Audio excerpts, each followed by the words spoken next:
Hi guys, so welcome to another episode of the Dissenter. Today I'm going to be talking with Dr. Barbara Webb from the University of Edinburgh. We're going to talk about embodied cognition. So just to give you a quick introduction to Dr. Barbara Webb, she first studied psychology at the University of Sidney, and then she obtained her PhD in artificial intelligence from the University of Edinburgh in 1993, where she is now part of the School of Informatics as a Professor of Biorobotics. Okay, so hi Dr. Webb, welcome to the show. How are you doing? Fine, thank you. Okay, great. So, as I said, we're going to talk a little bit about embodied cognition today. Is it a fair assessment to say that embodied cognition refers to the way an active body operates in a structured environment? That's part of it, but I think it's more to do with the extent to which that actually influences things we think of as traditionally cognitive. So how thought processes or sensory motor control happens, how much it depends on the bodily processes as opposed to the brain. Mm-hmm. So it is kind of looking at cognition as being as the parts of cognition that are related to control and information processing being dispersed throughout the body, correct? I guess you could put it that way, yeah, but it's not. It's a less brain-centric view of what cognition is. Mm-hmm. And so, would you say that to better understand how embodied cognition works and how it is studied, that we start from the physical, mechanical, perhaps, properties of the body and how the organism interacts with the environment, and then, if need be, we build up to higher forms of cognition related to the central nervous system and so on? I don't think it's a case of starting it with one thing and then building up. I think it's more a case of keeping in mind these things always work together. So you shouldn't neglect the potential role of the bodily processes. So you should keep those in mind, and sometimes they do suggest that there's a simpler explanation in terms of physical factors. Mm-hmm. But I think if you just said, you start by having to have a complete physical explanation, then you'll never finish the physical explanation either. So it's more a case of trying to go between these things. Mm-hmm. But are there any good animal models that we can study where it's not really necessary to have a central nervous system and higher cognitive processes to explain their behavior and how they interact with their environment? Well, I guess it depends what you mean by higher cognitive processes. I guess I refer to, for example, feelings, the ability to rationalize consciousness, things like that. Well, okay. I would try and avoid consciousness in general, but I think if you try and say, something like planning, rational planning or something, then I think most of what humans do doesn't involve rational planning. So that doesn't that leaves it very, very open. I think that the question is more. Trying to think how to put it. Even the things that we think are quite rational, like solving maths problems or something, most of us don't do that in a completely disembodied way. There are probably some exceptional people who can, but most people have to actually have a piece of paper and write things down and use the fact that then they look at what they've written so far, and they use their visual system to maybe recognize some correspondences with a diagram that they've sketched somewhere else. So that's already a sense in which we're actually using the external world and our ability to make things in the external world and to perceive the external world as part of our problem solving. Mm-hmm. So would you say that one thing that we could say is that there are lower levels of information processing that happen at the level of the mechanical properties of the organism and the way it interacts with its surrounding environment, and at that level we can already extract a lot of the information that organism processes. Then it comes down to what you mean by information, so which is also not necessarily such a straightforward question. I mean, you can describe an interaction of an animal with its world as information processing, but you don't always have to think of it as information processing. So, if the animal is using, the pendulum process of its legs as we do as part of the control, so that it doesn't have to specifically, activate every action, but just can rely on the fact that there's a pendulum motion and that the kneecap will stop the bottom part of the leg from going forward in a completely physical way. That's a lot of interaction with the world, or the curvature in our foot will allow smooth transition from one step to the next. I wouldn't call any of that information processing, but it's part of behavior. Mm-hmm. And so, from an evolutionary perspective, we first have the way the body interacts with the environment, that is, and it evolved in interaction with the environment, and from there, the body, also through evolution, starts building the peripheral and the nervous system, and then allows for the organism to, for example, centralize the processing of the information that comes from the extremities, let's say. Yes, I think it's maybe a question of when perhaps the information wants to be used in more than one way. So, if you only want to have one kind of reaction to one kind of input, then maybe you don't need a lot of centralization or nervous processing. But if you want to behave more flexibly, or remember something that happened quite a while ago and use that to influence what you're currently doing, that's when you start to need this more internal complexity to be able to do the control. Mm-hmm. And there are even some times when what comes from that internalized way of processing information, for example, at the level of the central nervous system, a wider flexibility, let's say, can interfere with the way the organism interacts with the environment and makes decisions about how to behave, right? Or am I wrong here?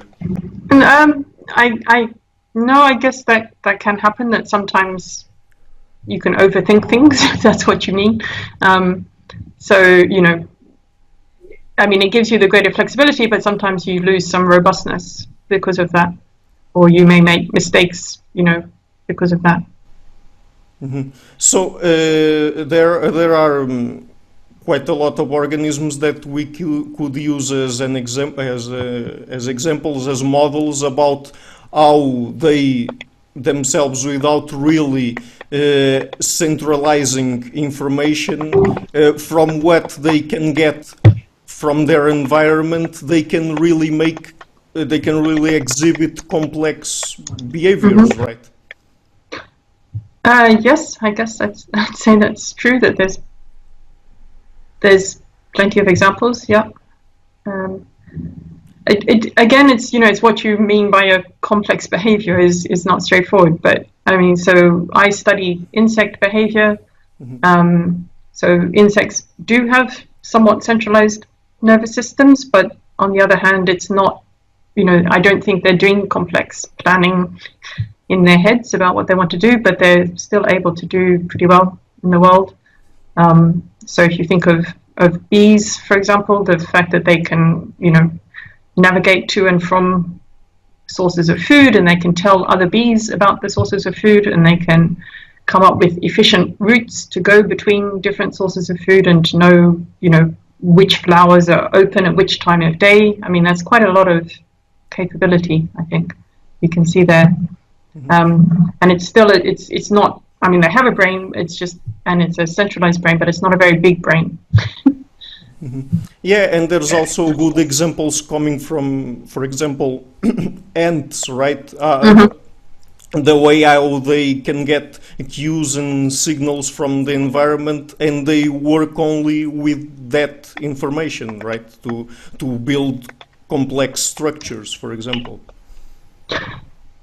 Yes, I mean they're building, they build very complex nests and so forth, which they're not doing by having some grand plan that they're following. They're doing it by reacting to what's being built already and expanding on that. Exactly. And another thing that I think embodied cognition deals with is the studying of how creatures can explore the environment that surrounds them in their favor, right? So an example that comes to mind is the bluefin tuna, and how it explores the currents, the ocean. I think it's the ocean currents, right? Yeah, I'm not an expert on fish, but I think there's several factors where embodiment becomes important there. One is that they, even just in the swimming, the efficiency of their swimming is partly about exploiting the way that their movement interacts with the water, so that then the water reacts against them, so they produce vortices in the water that actually drive them forward much faster than they might otherwise go. But then, yeah, of course, there's much more global scale use of information about flow and currents and everything else that they probably exploit. Exactly. And in what ways does AI allow us to better understand embodied cognition, and what type of information can organisms take from simply the way their body is structured? So I think the logic of embodied cognition says that if you want to replicate that in artificial intelligence, you need to actually have embodied artificial intelligence, which means you need to have a robot of some kind. So some system that itself has physical interaction with the world. And then if you are building that kind of system, that you should always look to see whether you can exploit the physical interaction. So I've given the example of walking, where you can have very efficient walking robots if they actually exploit this pendulum interaction.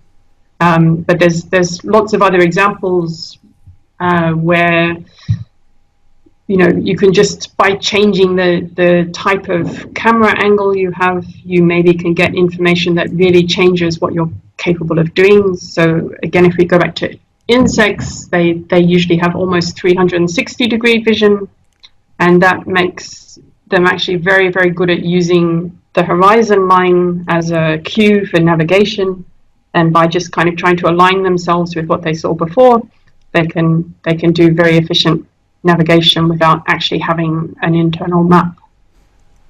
And one thing that I find interesting is that there are some examples of AI that people try to build, starting from perhaps a centralized system of processing information, try to build a lot of algorithms into a centralized system, and it really doesn't work when they try to put the robot, for example, in a new environment, right? It can certainly be problematic to make things work in the real world, because I think, if you build a system mostly in simulation, then at some point you maybe don't realize that what happens in the real world in real time. It's not just about things being noisier or messier. It's about, if you drop something, it takes, it's going to drop at the speed it's going to drop. And in a simulation, you can change that however you like, or have the robot go arbitrarily fast. In the real world, you just can't do that. You're just faced with those problems. So I think sometimes people, just don't appreciate that sort of thing. Or you can make assumptions when you work in the kind of simulated world, that you don't realize are false assumptions until you actually then take the robot out. Yeah. and try it.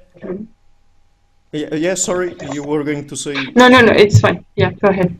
Oh, okay. So, when we try to study embodied cognition when applied to AI, how would you say the process works? Do we start by, for example, adding bit by bit the structure, body structure to the robot, for example, and then see how it works without adding complex algorithms, centralized algorithms to it, and then only if necessary we go that way, or how exactly does it work?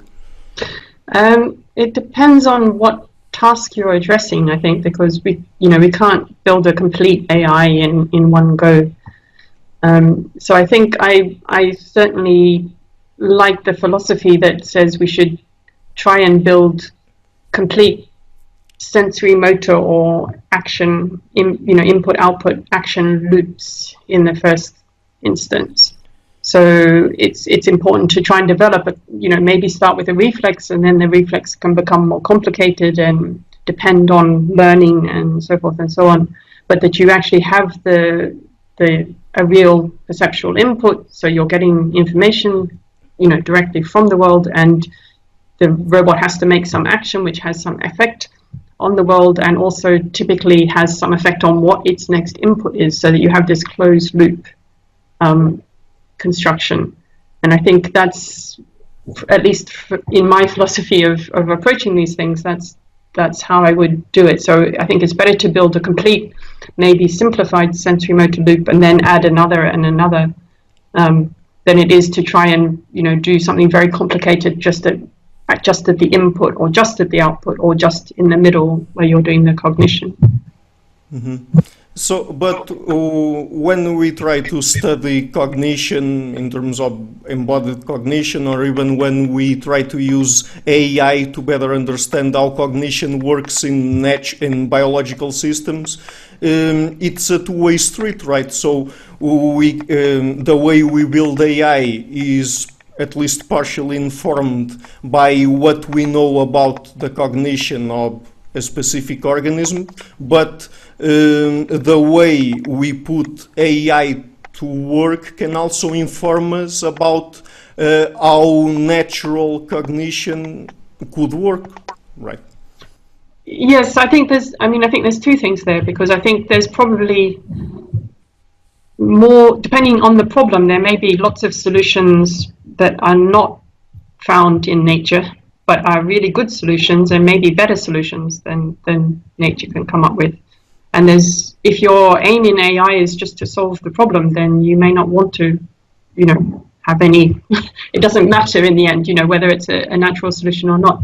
But it's when we look now at, problems that actually nature is very good at solving, and robotics, for example, is not very good, that there seems like there should be some useful crossover. So, I gave the example of insects before. There's no robot that is even vaguely comparable to the competence of an insect to get itself around in the world, particularly if you look at the efficiency of, how little energy they need to use and how robust they are to changing circumstances and so on. So I think in those cases, we have more to learn, but it's certainly true that it's a two-way process. So often you think, okay, I'm just going to look at the biology and I'll take that and put that on the robot, but usually we don't actually know enough about the biology to do that. And so we have to come up with some hypotheses to implement on the robot, and once we've done that, sometimes we can look back at the animal and say, well, maybe that's what's going on inside the animal. Mm-hmm. Yes, and when we need to try to create artificial intelligence systems to solve a problem or an issue, we don't really need to go all the way in terms of complexity when comparing with the original biological system to have the AI to perform the same task with a high degree of accuracy, or at least the accuracy that we need, right? We simplify it as much as possible. Yes, that's certainly the case that, you know, we don't have to copy everything exactly, and particularly if we can find perhaps, you know, the principle by which something is functioning in a biological system, but we can actually see a better way to implement it in an electronic system, you know, then there may well be shortcuts there. Mm-hmm. Exactly. In terms of embodied cognition and how we use AI to engineer or to back engineer, let's say, I'm not remembering the correct word here, but when reverse engineering. Yes, exactly. Thank you. When we use AI to try to reverse engineer how cognition in natural systems work, and also embodied cognition, is there something else apart from what we already talked here that should be interesting for people to know?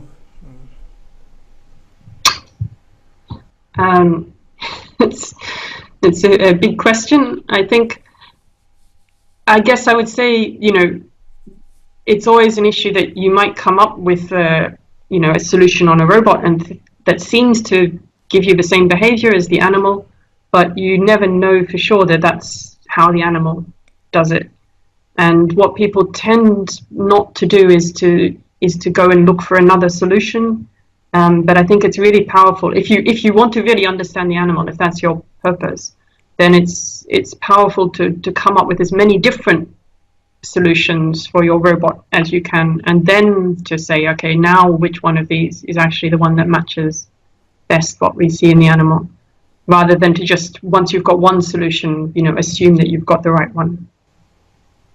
Mm-hmm. Exactly. And for example, in terms of more complex biological systems, like our case, humans, embodied cognition also allows us to better understand how, for example, emotions arise from bodily processes and then also influence our decision-making processes, right? Yeah, I mean, I guess I hinted at this in the beginning that, you know, we're not really very rational creatures, even though we like to think we are. And I think, you know, it's clear that both, you know, in these kind of physical interaction with the world terms, our body affects us, but then also just the body's own functioning is obviously having an effect on us as well at all times. So just in maintaining itself, it does a lot of things that maybe interfere with rational thought. Mm-hmm. Yeah, and another point that's interesting, at least I think it's correct to say this, is that if we don't get this sort of lower processing information, let's say, from our body, the higher processes don't really work, right? I think that's true. Yeah, they've evolved to work on top of this basis. And, you know, a lot of the time, for example, you know, we do need to make fast decisions and fast reactions and to survive, and that doesn't, so they may sometimes be wrong because they're fast, but on the other hand, if we tried to make them perfect decisions, we'd never make any decisions at all. So we need to go with our gut feeling sometimes. Mm-hmm. Exactly. So, Dr. Webb, I'm starting to get mindful of your time now. We're almost at half an hour now. So, just before we finish this, would you like perhaps to tell people where they can follow your work, perhaps some interesting piece of work you're doing at the moment? And I also know if you're active on social media or not. So, anything you want to share? Okay, so I'm not really active on social media. Sorry, I don't have a Facebook or Twitter account. But if they look for me on the University of Edinburgh website, I have a web page that describes a little bit of the research that I do in my insect robotics group. And, you know, they're welcome to have a look at that. We're really interested, as I mentioned, in insect behavior and in navigation in ants, and we've been doing a lot of recent work to try and understand. So we think we've got quite a good idea about some of the brain mechanisms by which ants are able to navigate. Mm-hmm. Okay, great. So, Dr. Webb, I think it was a very informative conversation, and I would really like to thank you for taking a bit of your time to being here with us today. I know you're very busy now. So again, thank you a lot. You're welcome. Okay, bye-bye. If you appreciate my work, please consider supporting me on Patreon at patreon.com/thedissenter. Thank you.